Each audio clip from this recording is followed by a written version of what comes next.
The temple. It was a marvel of the ancient world. Made of silver and gold and dazzling white marble, it would glisten in the sunlight.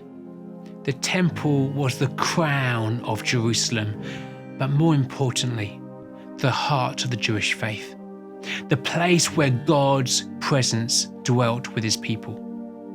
On the Monday, the drama moves into the temple. Just imagine the scene as Jesus enters the temple. The people are going about their business when in he bursts.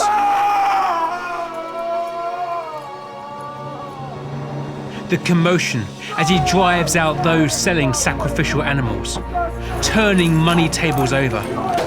My house will be a house of prayer, but you have made it a den of thieves. This seems so out of character. The Jesus who welcomes children seems to have lost the plot, and the religious leaders are outraged. He is welcomed by the people as a king one day and behaves like a crazed hooligan the next. This Jesus is dangerous. He's out of control. He needs to be stopped. The plotting begins.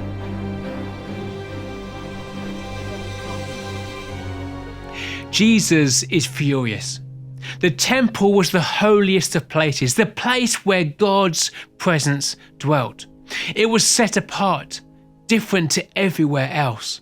It was a place for people to come to get right with God. Yet the temple that represented God's relationship with his people had been corrupted. It had become a place of exploitation. It was 2 days' pay just to enter, and if you had the wrong currency, you were charged extra. And before you could bring your animal to be sacrificed, you'd have to pay for it to be checked for blemishes.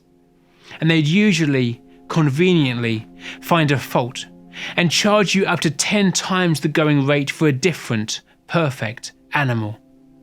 The temple was built as a house of prayer, a place to converse with God. As Jesus clears out the temple, he's showing the people that God will not share his space with corruption. He is holy, and his presence is holy. We can be in relationship with God, but first he needs to clear out any corruption. He invites us to a life with him, a life lived differently, reflecting God's perfect goodness. He shows us holiness. He invites us to enter.